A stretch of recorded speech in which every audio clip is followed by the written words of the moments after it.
Hello everyone and welcome to my quarantine cal. What we will be doing is we will be making an ear saver for masks for our frontline key workers. So people that have to wear masks all day every day are saying that the elastic that goes around the back of their ears really starts to hurt. So what I will be showing everyone to do is an ear saver that I have designed myself. Inspired by other people's patterns. So what we will start out with today is how to hold the yarn and tension it, how to hold the hook, and we will be doing some chain stitch as well. So I will show you first how to do a slip knot. Unfortunately, I haven't got any slip knot on, but such is life. So the way that I do my slip knot is I hold my yarn with the tail end, which is the end furthest from the ball, pointing towards me. You then have your working yarn away from you. I then wrap it over my hand and make sure it crosses over on the top of my palm. I turn it over so you've got the two two bits of yarn like this. You then go underneath the first one.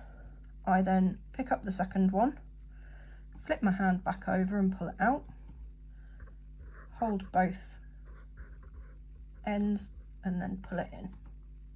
I'll show you that again. So over your hand with the tail end pointing towards you, working end away from you, underneath your hand and cross it over like this on your palm. Turn it over, under the first loop and pick up the second loop. Pull your hand out, pull both ends of the yarn this side, drop your tail end and then pull it in. And that is how you do your slip knot. So that will then nicely slide so you can tighten up your tension. So you don't want it too tight. I've kind of left mine a bit like that. So the way that I hold my yarn is I wrap it around my hand and then wrap it around my forefinger, and that gives me a nice kind of tension, so it will just slide through my hand quite nicely. So when I'm working it up, I don't have to worry about pulling more out of the ball and it will just flow quite nicely. I then hold the knot between my middle finger and my thumb. So I'll now show you how to do a chain, which is the basis of the crochet foundation. So what you will want to do is put your hook to the left, underneath it, so you wrap your yarn around the hook, pick up the yarn with the end of the hook and pull it through the loop. I'll show you that again. So to the left, underneath and round, make sure you get it on the hook and pull it through the loop. Do it one more time.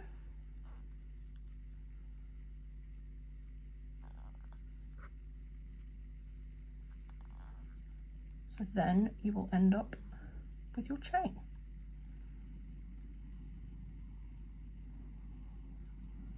So you will always want to do one more chain than you need, just so it takes account of the turn. So I will start the foundation now. I'm going to be doing UK double crochet, so I will need to go through here, which is very awkward, and I hate doing foundation because it's so fiddly. So don't worry if you don't get it straight away, because it is extremely fiddly, and as you can see, I even still struggle now. Let's go into this stitch here. I then pick up the little back loop and then flip it back over. So once you've done that, you want to then do the same motion as you do for the chain. Pull it through your first stitch like that. So then you end up with two loops on your hook. Go under again, if I can, there we go. And then pull it through. So that is your first double crochet. in your foundation row. So I'll go into the second.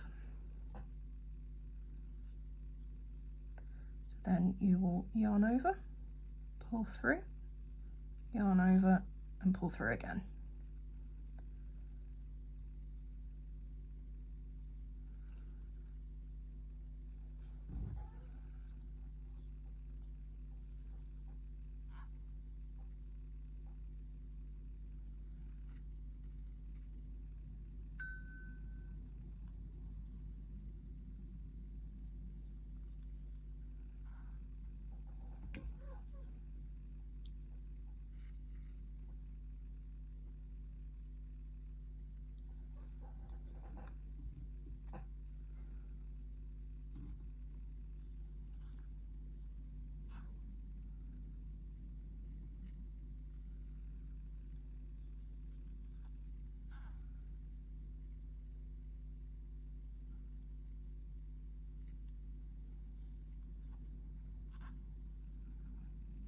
So once you get to the end of the row, so I'm just doing the last stitch now, you will then want to do a thing called a chain and turn. So you will want to do the extra chain again, so it gives it the height and it gives you the nice sort of draping fabric once you've finished. So you want to chain 1 if you're doing doubles, and you want to chain 2 if you're doing trebles. So I've chained 1 here because I'll be going back doing doubles again. So then you want to turn it here. What you can also do is put a stitch marker over this stitch here. So once you get to it again, you know where you're putting your hook into. Handy thrifty tip, if you don't have a pack of stitch markers, you can always use a bobby pin. I always have about 1,000 of these knocking about, because I'm just useless at putting them anywhere away. So then I put that in there, so I know that that is the last stitch that I will need to crochet into on my way back. So for the first row, you want to crochet into this gap here. So I will do a single, make my way back to this side. Single, you go through there, loop round again, and through both.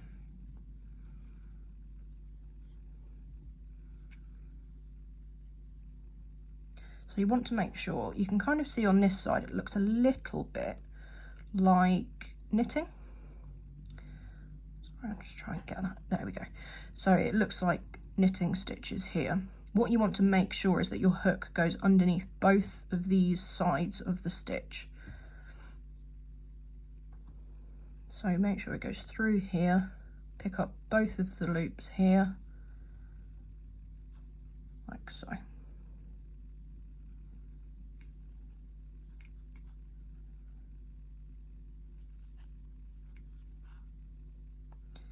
And one more.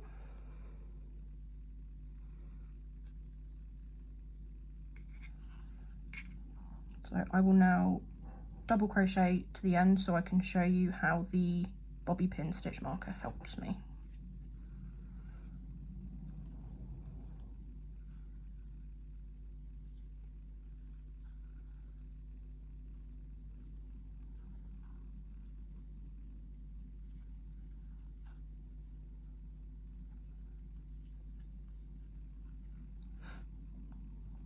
My foundation and my first couple of rows do tend to kind of spiral a little bit.